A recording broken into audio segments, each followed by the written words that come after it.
Basically, most of my work comes from this. Just the idea of someone who's left their house and has had to go somewhere else.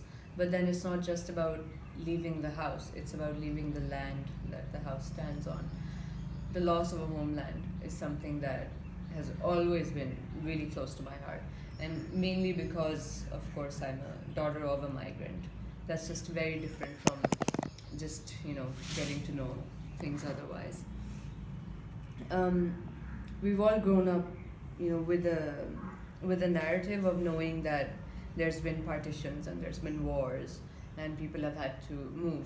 But then to, be related to someone so closely who's gone through that, it's completely different experience. It's really emotional, and it rings very true to who I am, because I've always grown up knowing that there is a part of me that a lot of my friends don't share, a lot of my neighbors don't share, and that is because part of my lineage does not belong to this country. It belongs to a country that was part of Pakistan and is not now. And the fact that my mother went through it is something just so close to me. It seems like it affects me directly.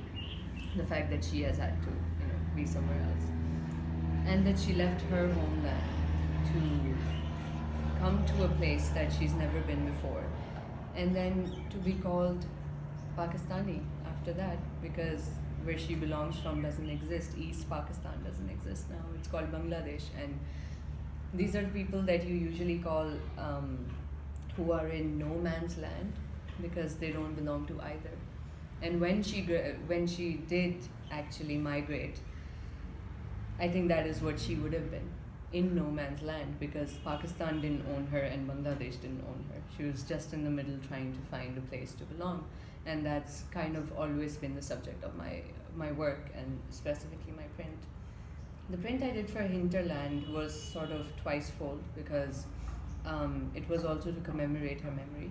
The fact that it was going to be part of this group of people who are going to see it, who have never heard about the story, who don't know who she is, but can relate to an image.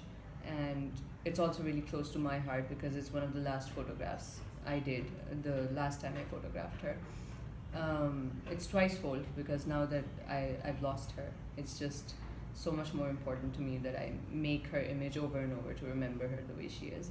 And it's sort of double-fold because she spent all her life trying to revive memories of her lost homeland. And she's like a homeland to me, so now I spend time trying to revive memories of her. So it works both ways. That's why. But I mean, it's also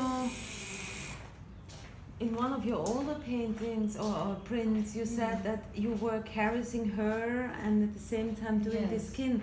So you already started working on her memories before she passed. Yes. This is also because I think it had a lot to do with the fact that she was ill. But it's just a practice that, children usually have with their parents. We like tying their hair, we like, cleaning them up, we like massaging them, things like that. And I always used to play with her veins, a lot of them, because it's also sort of soothed her, and it was something she used to do to me when I was a child. She used to just, stroke my arm to get me to fall asleep. And every time she would be in pain, I would do that to her. So it sort of became something that, we shared within ourselves. When I was making this is what I was thinking about, basically. That this is a map of her village, the village that she left when she fled from Bangladesh. And the streams and everything sort of, for me, represent the veins. And the fact that I drew so much comfort from stroking her hands and her veins. This is sort of the same idea. Just to stroke this, you sort of are reminded of the place that you've left, and you can just close your eyes and go through it, and you know where your hand is going, you know where it leads, you know where it starts from. It's a act of gaining familiarity with something that you already know, with something that's comfortable. It gives you some sort of a stability, things like that. And then it has all the memories that you could trace your hand over and sort of be transported in a place where you hadn't lost your house, you hadn't lost your identity, and to a place where you could go back to when, this world or everything gets really, really hard.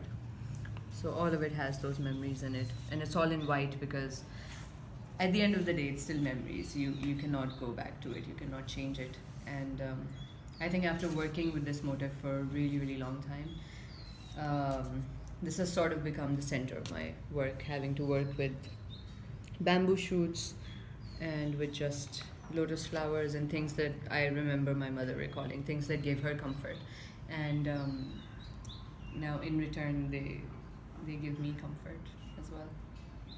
So that's kind of why it's just become a source of comfort to me as well. That work that I created for the hinterland also holds that. In just making her image, it's sort of a way of remembering her. And since it stays with everybody who has had a chance to share that with me, it's just a way of keeping her memory alive, one way or the other.